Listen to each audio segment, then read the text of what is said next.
In the autumn of 1947, a maintenance worker at the Henrico County Courthouse in Richmond, Virginia, made a discovery that would unravel one of the most chilling family secrets in the post-Civil War South. Behind a false wall in the basement archives, he found a leather satchel containing documents that told the story of Samuel Washington Pierce, a man whose search for his father's truth led him into the darkest corners of human nature. The courthouse worker, a man named Robert Jenkins, later described the moment as unsettling. The satchel had been deliberately hidden, wrapped in oilcloth, and placed behind what appeared to be a solid brick wall. Only a water leak had revealed the loose mortar that concealed this makeshift vault. Inside, Jenkins found dozens of handwritten pages, some in elegant script, others in hurried, desperate scrawl.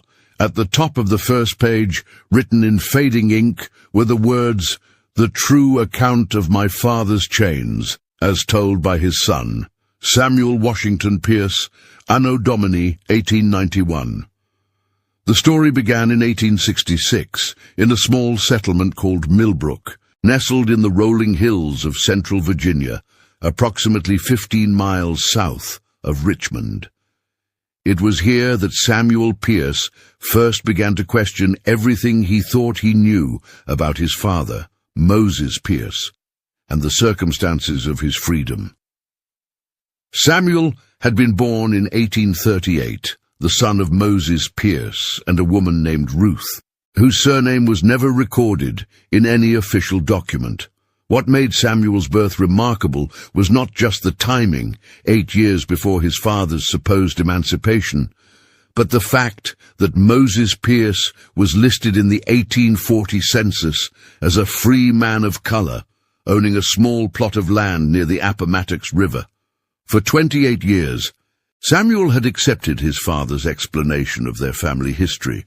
Moses Pierce, according to family law, had been born free in North Carolina, had moved to Virginia in his 20s, and had worked as a carpenter and small farmer. The story was simple, believable, and completely false. The first crack in this narrative appeared on a humid July morning in 1866, when Samuel was helping his aging father clear out an old storage shed on their property. Moses, now in his 70s, had been growing increasingly frail, and his son had taken on more responsibility for maintaining their small homestead. As they moved heavy wooden crates that had sat undisturbed for decades, one of them split open, revealing its contents. Inside were chains. Not the rusted farm implements or boat anchors that Samuel might have expected, but unmistakably the iron shackles used to restrain human beings. The metal was dark with age but well preserved, and etched into one of the larger pieces was a name, Pierce, and below it a number, 47. When Samuel confronted his father about the discovery, Moses Pierce's reaction was not one of surprise or confusion, but of resignation. The old man sat heavily on a wooden stump and stared at the ground for several long minutes before speaking. "I hoped you would never have to know," he said quietly. "I hoped I could take it with me."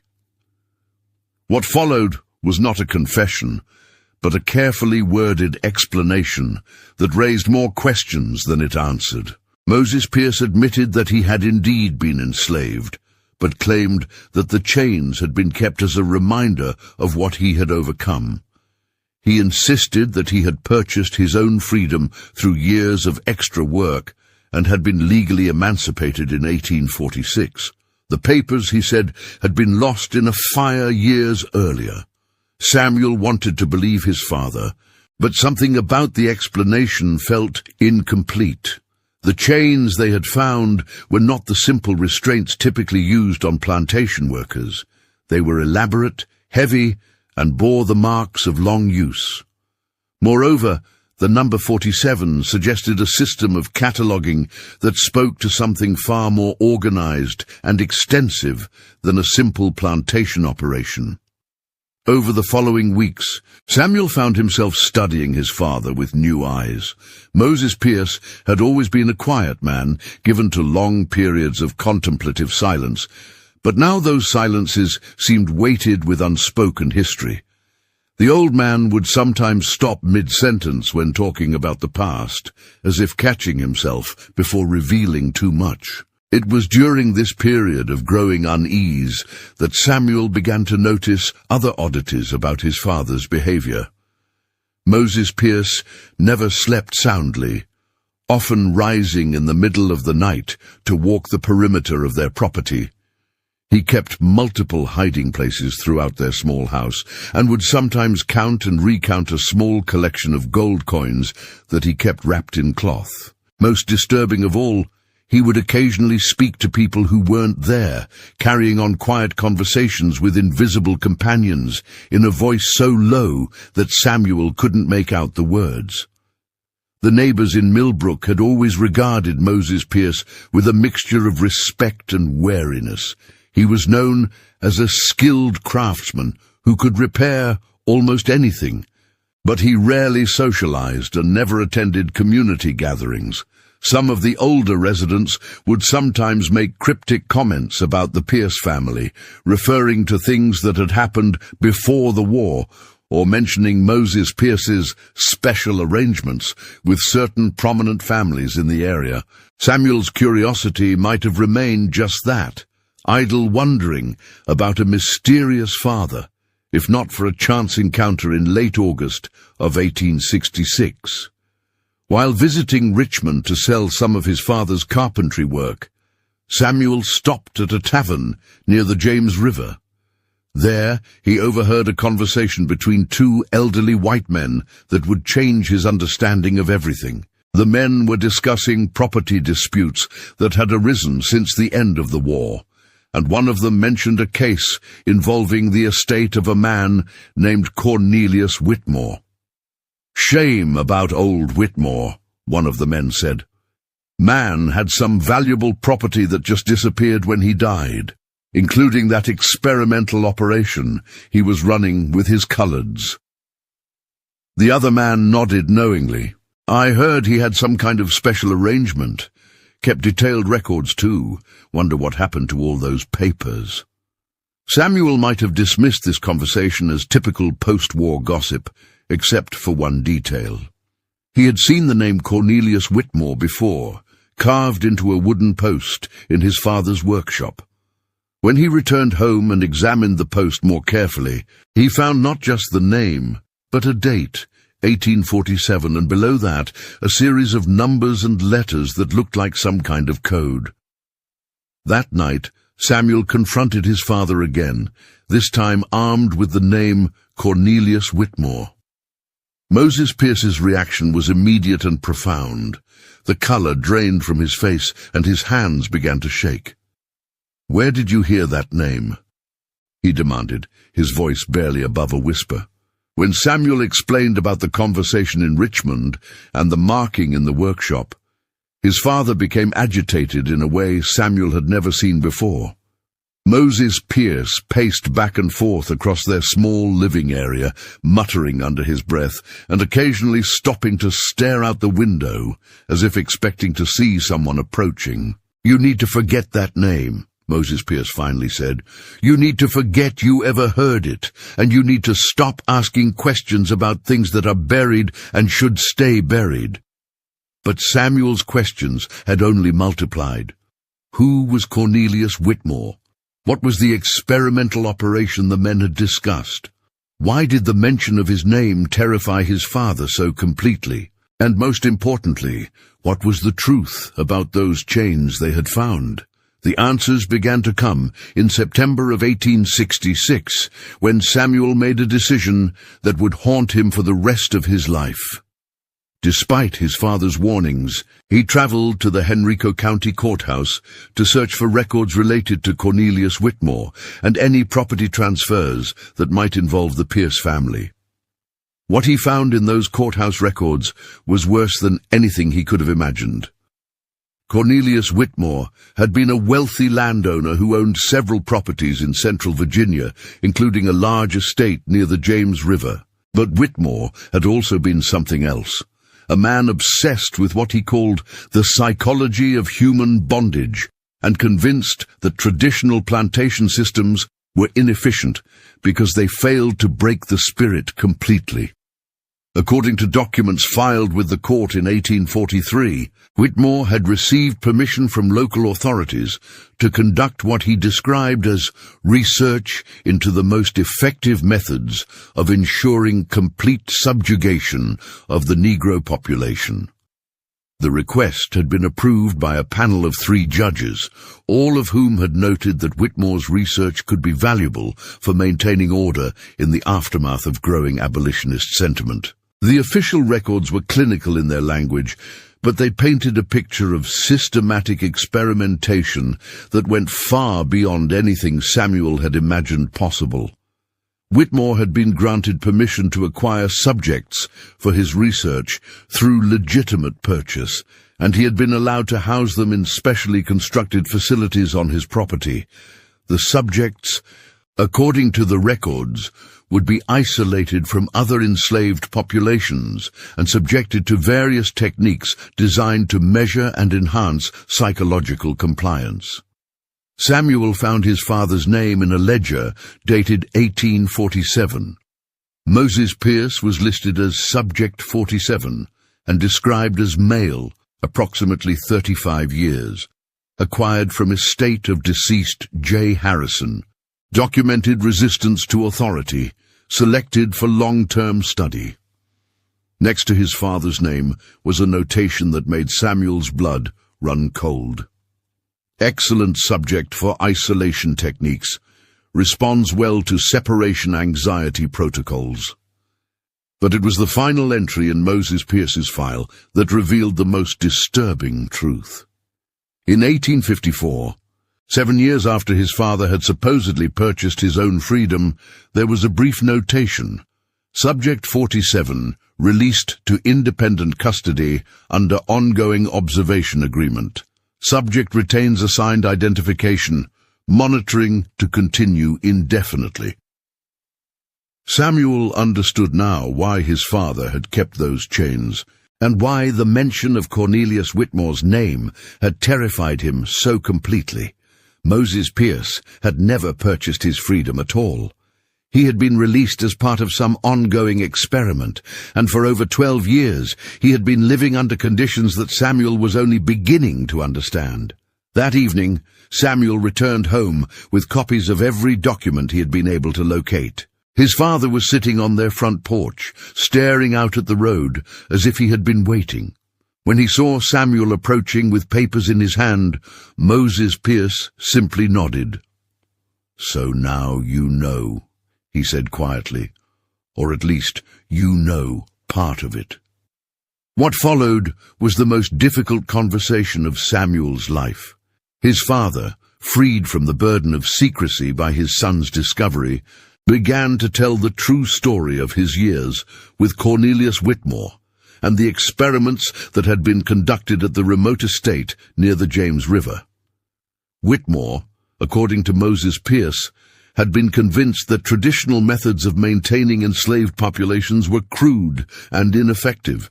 He believed that through careful psychological manipulation, it was possible to create subjects who would police themselves, who would be so thoroughly broken that they would never even consider the possibility of escape or resistance. The techniques Whitmore employed were designed to attack every aspect of a person's sense of self. Subjects were kept in isolation for weeks at a time, then suddenly placed in group settings where they were forced to compete for basic necessities. They were given false information about their families and told that loved ones had died or forgotten them.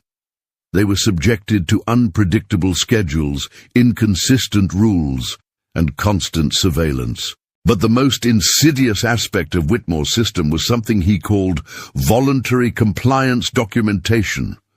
Subjects were required to write detailed reports about their own psychological state, documenting their fears, their hopes, their strategies for coping with their situation. These reports were then used to design even more targeted forms of psychological pressure. Moses Pierce had spent 7 years as Subject 47, and during that time he had been forced to participate in his own psychological dismantling. He had written hundreds of pages documenting his own mental deterioration, and those pages had been used to develop techniques that were applied to other subjects. The most horrifying revelation was that Whitmore's experiments had not ended with the subject's release.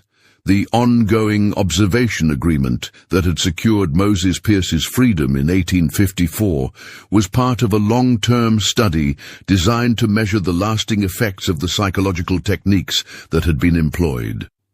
Moses Pierce had been living under surveillance for over 12 years, and everything he did was being documented and analyzed. The gold coins Moses Pierce counted so obsessively were payments he received for monthly reports he was required to submit, detailing his psychological state, his interactions with his family and neighbors, and any thoughts or feelings that might indicate residual resistance to authority. The late-night walks around their property were not just the habits of an insomniac, but part of a security protocol he had been trained to follow.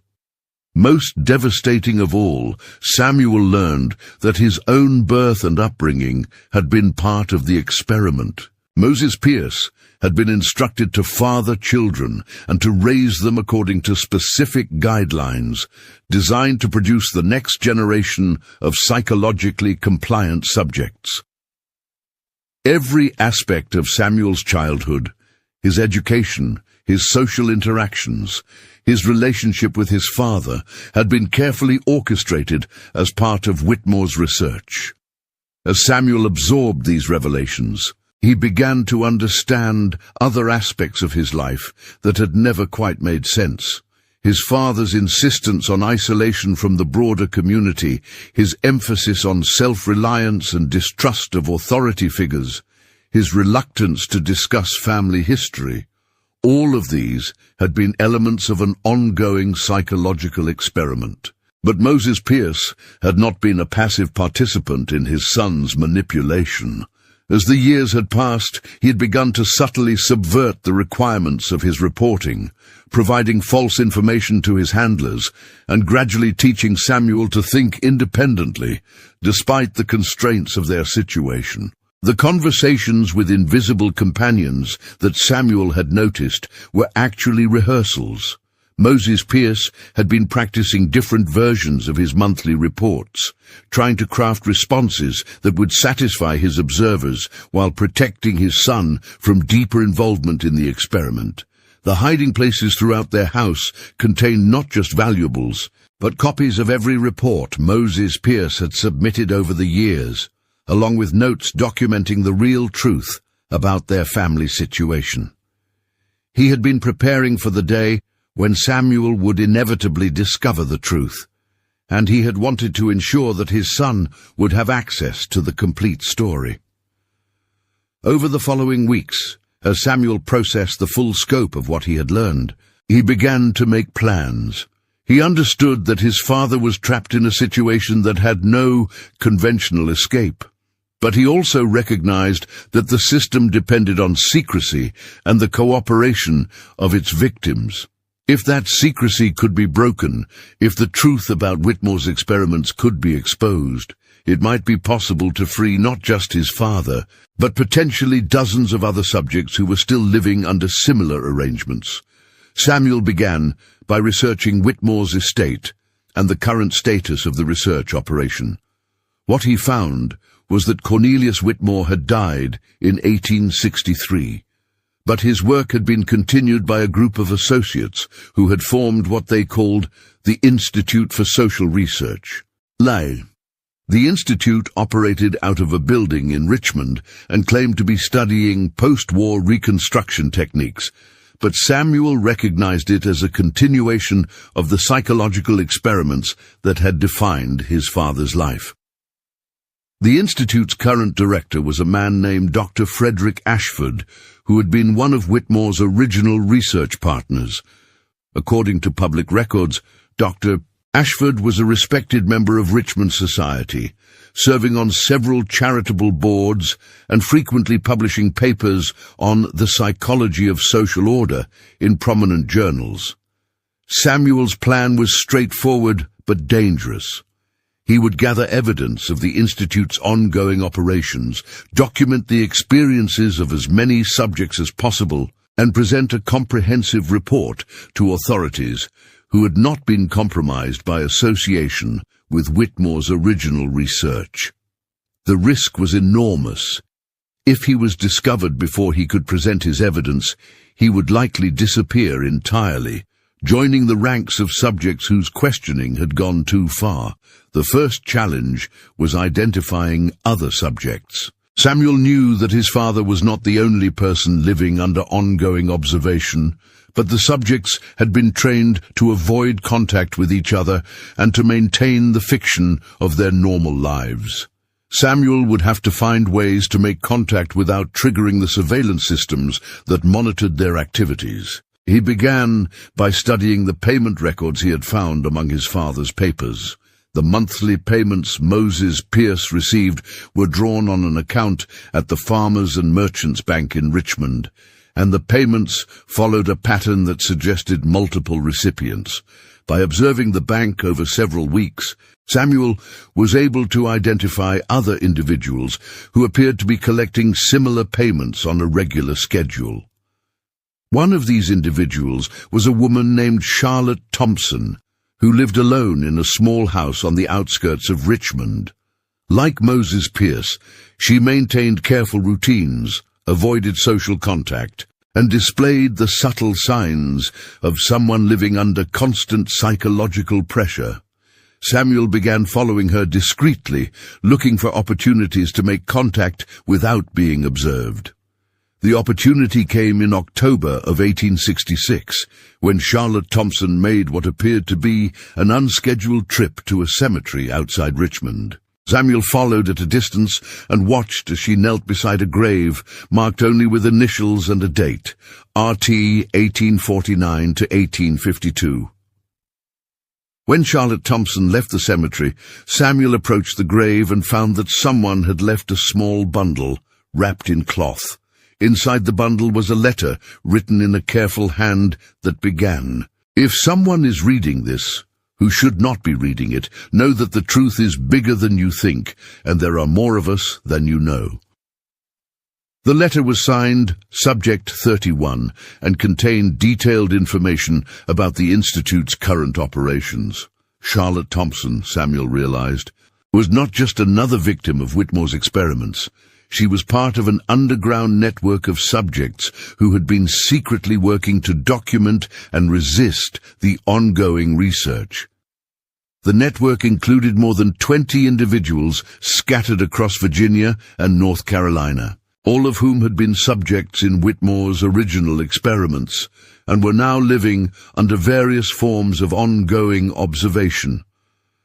They had been communicating through an elaborate system of coded messages left in public places, and they had been gathering evidence for years, waiting for the right moment to expose the full scope of what had been done to them. Samuel's discovery of the network marked the beginning of the most dangerous phase of his investigation.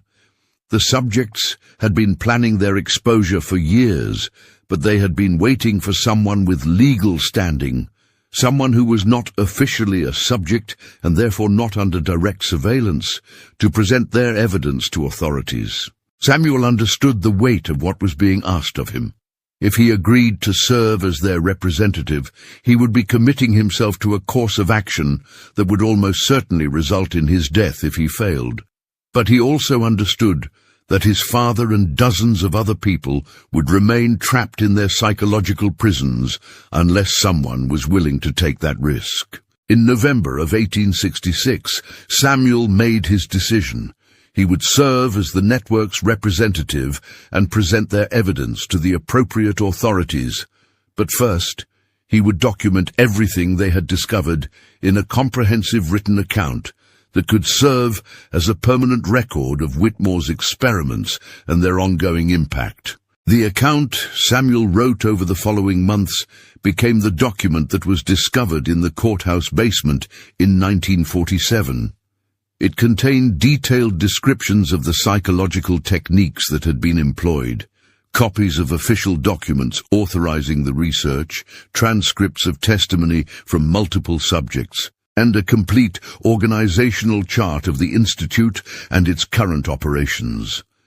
But Samuel's account also contained something that the subjects had not expected, evidence that the experiments had been far more extensive than even they had realized.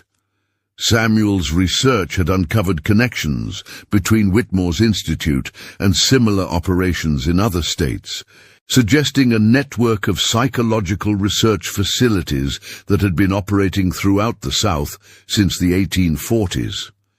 The scope of what Samuel had discovered was staggering.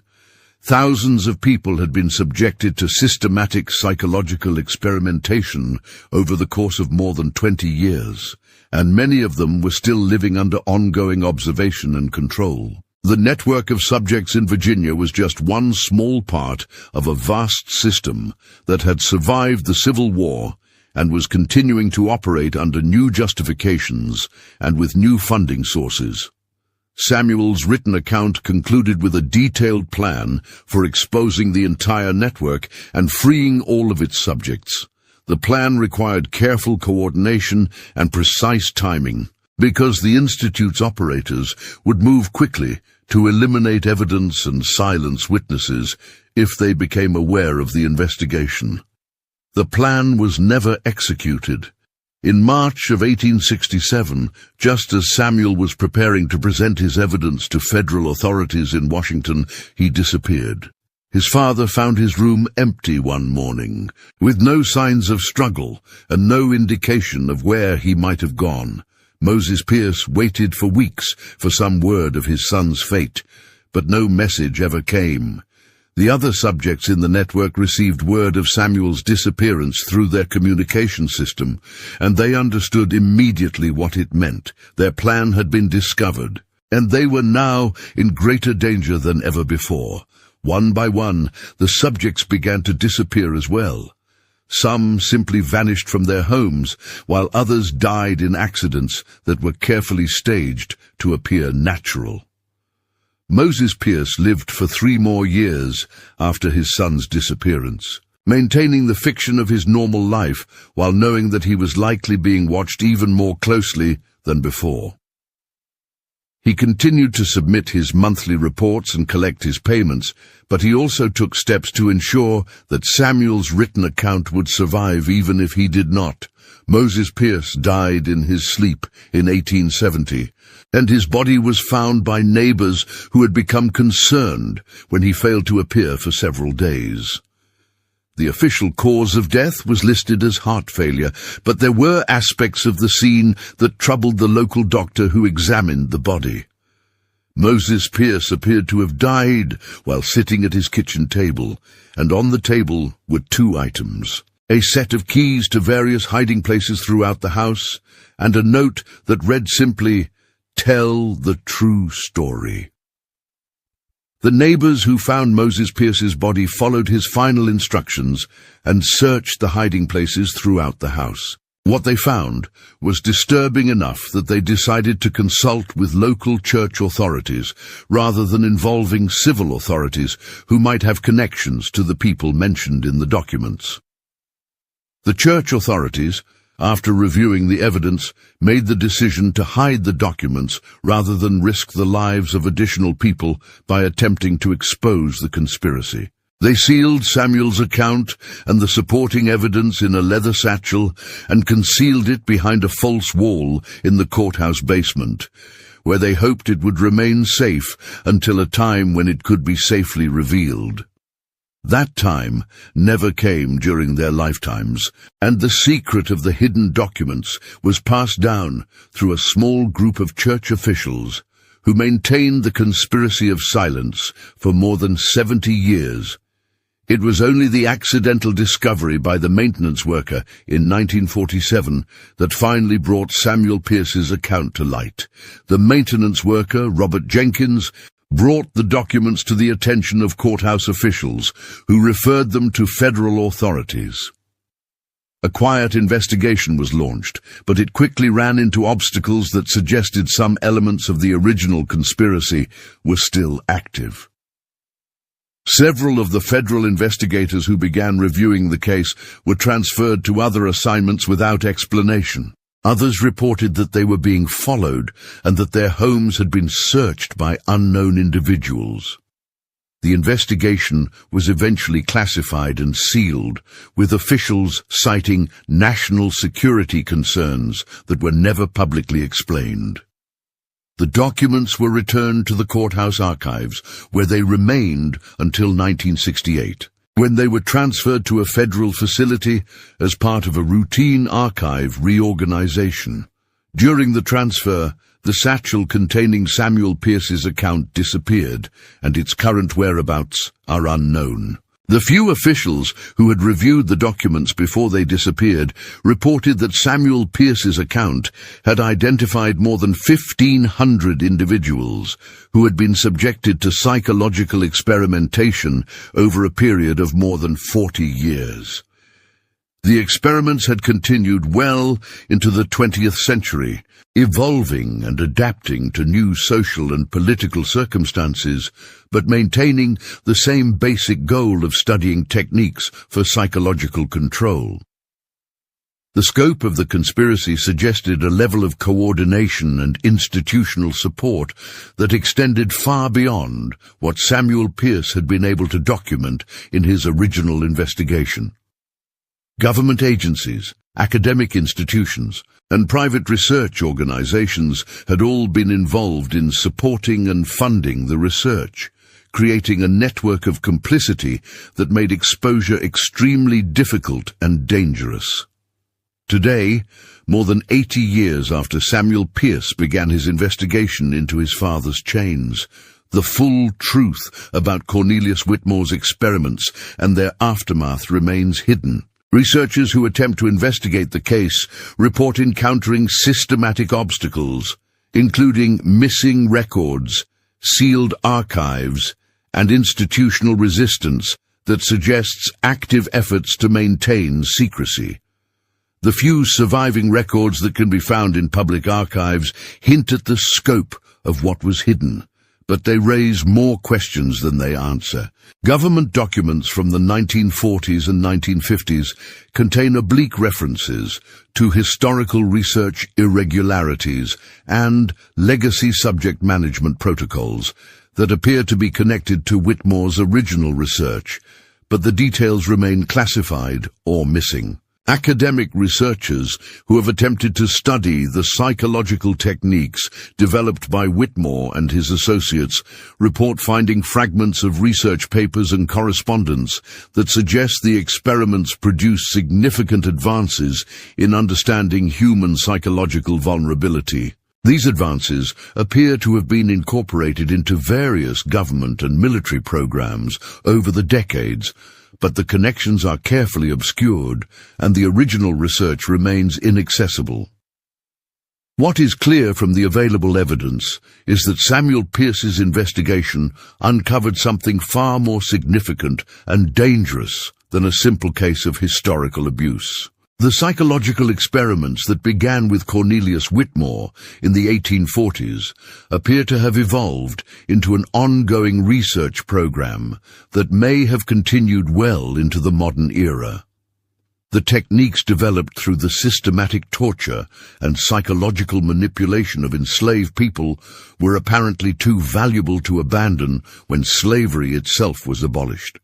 Instead, they were refined, expanded, and applied to new populations under new justifications, creating a continuous thread of research that spans more than a century.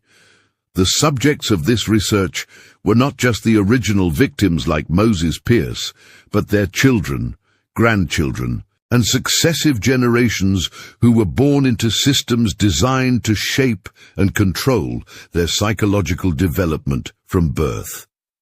The experiments Samuel Pierce uncovered were not just studying individual psychological compliance, but were developing techniques for creating entire populations that would police themselves and accept their subjugation as natural and inevitable. The disappearance of Samuel Pierce himself serves as a reminder of the lengths to which the operators of these programs would go to protect their secrets. His investigation had come too close to exposing not just the historical record of past abuses, but the ongoing operations that were still active and expanding. The few people who have attempted to continue Samuel Pierce's work have encountered similar obstacles and faced similar dangers. Researchers have disappeared, archives have been mysteriously destroyed, and witnesses have died in suspicious circumstances that effectively discourage further investigation. But Samuel Pierce's legacy is not entirely lost. The network of subjects he discovered had spent years documenting their experiences and gathering evidence, and while many of them were eliminated after his disappearance, some of their records survived in hiding places that were never discovered. These fragments continue to surface occasionally, providing glimpses into the full scope of what was hidden. The courage Samuel Pierce showed in pursuing the truth about his father's chains, despite the enormous personal risk, serves as an inspiration for those who continue to seek answers about one of the darkest chapters in American history. His investigation revealed not just the horror of what was done to individuals like Moses Pierce, but the systematic nature of programs designed to study and enhance techniques for psychological control. The questions Samuel Pierce raised about accountability and justice remain relevant today. The men who designed and implemented these experiments were never held responsible for their actions. In many cases, they were celebrated as distinguished researchers and community leaders, their crimes hidden behind classifications and institutional protections that persist to this day. The victims of these experiments, like Moses Pierce, were forced to live their entire lives under conditions of psychological imprisonment, unable to escape even after their physical chains were removed. Their suffering was compounded by the knowledge that their experiences were being studied and used to perfect techniques that would be applied to others. The children and grandchildren of these victims, like Samuel Pierce himself, grew up in an environment shaped by trauma they could not understand and psychological manipulation they could not identify. Many of them lived their entire lives without understanding the true nature of their circumstances, accepting the limitations and fears that had been carefully cultivated as part of their family's legacy. The broader implications of these experiments extend far beyond their immediate victims. The techniques developed through this research appear to have been incorporated into various institutional and governmental programs over the decades, influencing approaches to education, criminal justice, military training, and social control that continue to affect millions of people today. Understanding the historical roots of these techniques and the methods used to develop them is essential for recognizing their ongoing application and resisting their effects. Samuel Pierce's investigation provides a roadmap for uncovering institutional crimes that are designed to remain hidden, and his approach to building networks of resistance among the victims themselves offers a model for organizing against systematic oppression. The story of Samuel Pierce and his father's chains is ultimately a story about the power of truth and the courage required to pursue it in the face of overwhelming opposition. It is also a reminder that some truths are considered too dangerous to reveal, and that those who seek to expose them must be prepared to pay the ultimate price for their commitment to justice. The chains Moses Pierce kept as a reminder of his suffering were not just symbols of his physical bondage, but evidence of a systematic program designed to create psychological bondage that would outlast any legal emancipation. The discovery of those chains led Samuel Pierce to uncover a conspiracy that extended far beyond anything he could have imagined, and his investigation revealed the true scope of programs that continue to shape American society today. The silence that surrounds this case is not accidental or incidental, but is actively maintained by institutions that have a vested interest in keeping these secrets hidden.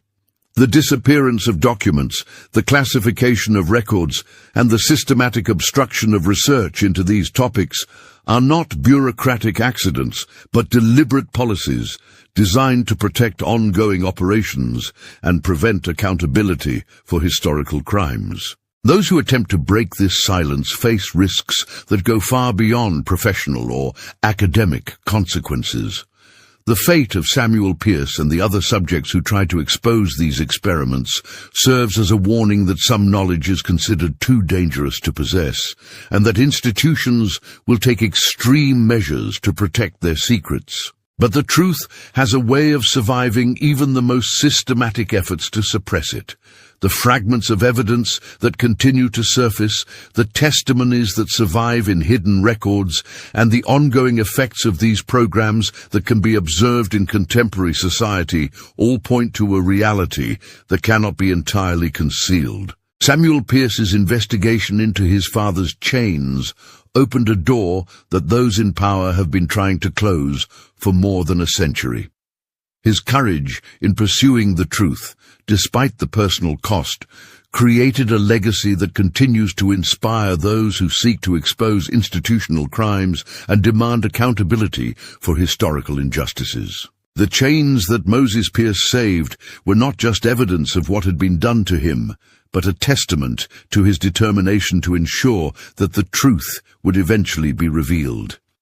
Through his son's investigation and the network of resistance that Samuel discovered, those chains became the key that unlocked one of the darkest secrets in American history.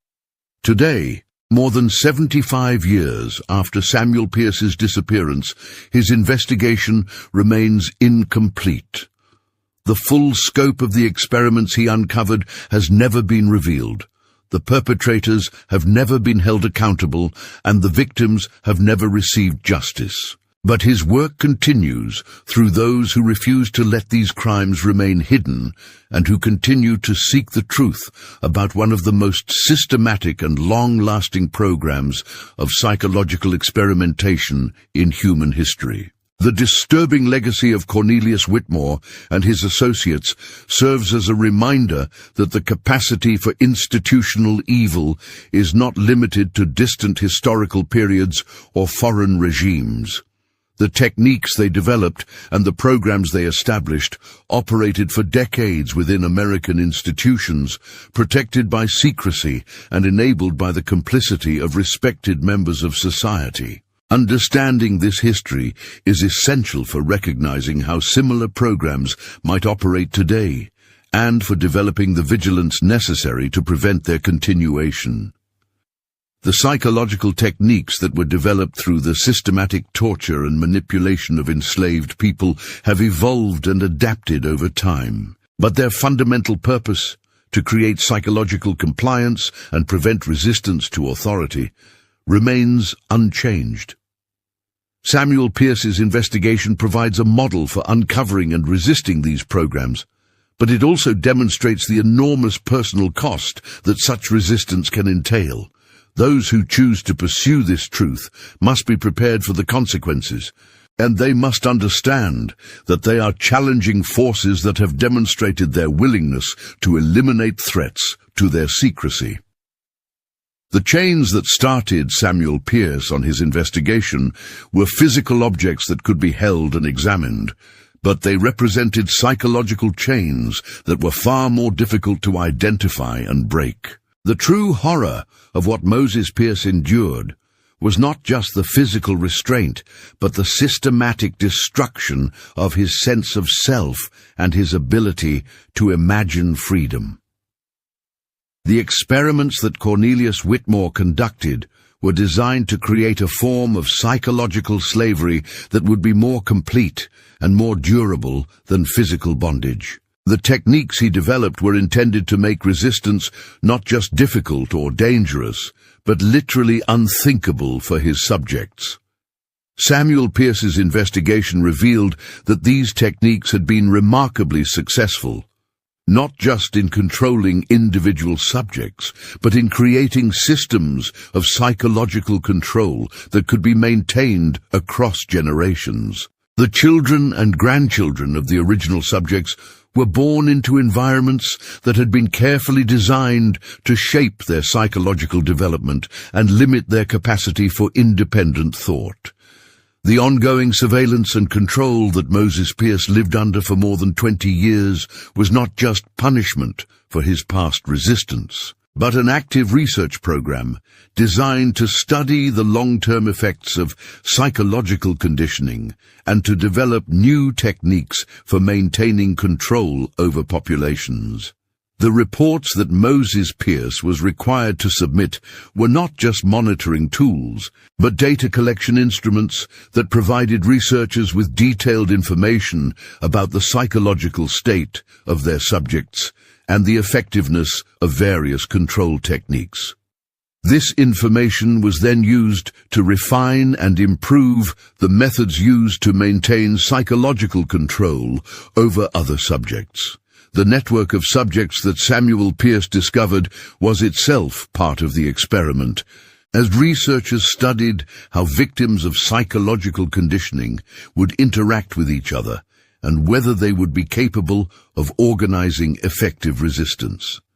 The surveillance of this network provided valuable data about the limits of the control techniques and the circumstances under which subjects might begin to recover their capacity for independent action. Samuel Peirce's investigation was allowed to proceed as far as it did because it provided researchers with unprecedented insights into how subjects would respond to the discovery of truth about their situation. His documentation of the network and his plans for resistance gave the researchers a complete picture of how their techniques could be overcome and what countermeasures would be necessary to prevent future resistance.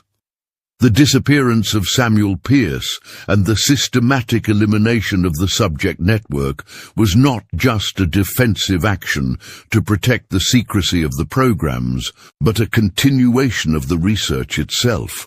The researchers were studying how effectively they could eliminate resistance movements and how completely they could suppress attempts to expose their operations. The decades of secrecy that have surrounded this case are not just the result of institutional inertia or bureaucratic obstruction, but represent an active policy of concealment that is maintained because the research programs themselves continue to operate. The techniques developed by Cornelius Whitmore and refined through decades of experimentation are still being applied today, and exposure of their historical origins would threaten current operations. The courage that Samuel Peirce showed in pursuing this investigation, despite the enormous personal risk, represents one of the most important examples of resistance to systematic psychological oppression in American history. His willingness to sacrifice his own safety for the sake of truth and justice created a legacy that continues to inspire those who face similar choices today. The chains that Moses Peirce kept were more than just physical artifacts. They were symbols of a form of bondage that was designed to be invisible and permanent. Samuel Peirce's investigation transformed those chains from symbols of victimization into tools of resistance and revelation. The true measure of Samuel Peirce's courage is not just that he was willing to risk his life to expose these crimes, but that he was able to break through psychological conditioning that had been specifically designed to make such resistance impossible. His ability to see through the carefully constructed fiction of his family's normal life and to question the fundamental assumptions that had shaped his world represents a triumph of human consciousness over systematic manipulation. The network of subjects that Samuel Peirce discovered had achieved something that their oppressors had believed to be impossible. They had overcome the psychological conditioning that was designed to keep them isolated and compliant, and they had organized effective resistance to their continued exploitation. Their ability to maintain secret communications and coordinate their activities for years without detection represents one of the most successful resistance movements in the history of psychological oppression. The documentation that these subjects created, despite the enormous risks involved, provides some of the most detailed and reliable evidence available about the nature and scope of systematic psychological experimentation conducted by American institutions. Their testimonies reveal not just what was done to them individually, but how techniques of psychological control were developed, tested, and refined over decades of systematic research. The fate of these brave individuals serves as both an inspiration and a warning for those who might consider similar resistance today. Their courage in documenting their experiences and seeking justice for their suffering created a historical record that survives despite systematic efforts to suppress it, but their elimination also demonstrates the lengths to which those in power will go to protect their secrets. Samuel Pierce's investigation into his father's chains ultimately revealed chains that were far more extensive and more durable than anything he could have imagined. The physical chains that had bound Moses Pierce were just the visible symbol of psychological chains that had been designed to bind not just individuals, but entire communities and generations. The discovery of this truth came at an enormous cost, but it also created possibilities for understanding and resistance that did not exist before. Samuel Pierce's courage in pursuing this investigation, despite knowing the likely consequences, opened a door that cannot be completely closed, and created a legacy that continues to inspire those who seek to understand and resist systematic oppression. The questions that Samuel Pierce raised about accountability and justice remain unanswered today, but his investigation provided a roadmap for continuing the search for truth, and his example continues to inspire those who face similar choices. The chains he discovered may have been more extensive than he imagined, but his courage in confronting them created possibilities for freedom that those who forged the chains had believed to be impossible.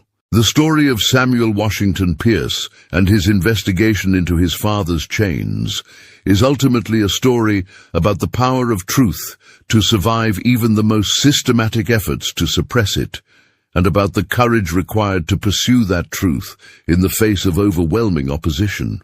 It is a reminder that some truths are considered too dangerous to reveal, but also that those truths have a way of surfacing despite all efforts to keep them buried.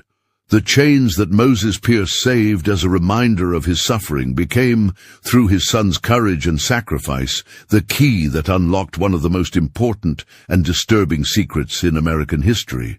The investigation that began with the discovery of those chains revealed a conspiracy that extends far beyond anything most people could imagine, but it also demonstrated that even the most systematic and sophisticated forms of oppression can be challenged and exposed by those who have the courage to seek the truth. And perhaps, in the end, that is Samuel Pierce's greatest legacy. Not just the specific truths he uncovered, but the example he provided of what becomes possible when someone refuses to accept the limitations that have been placed on their understanding and demands to know the real truth about their world, no matter what the cost might be.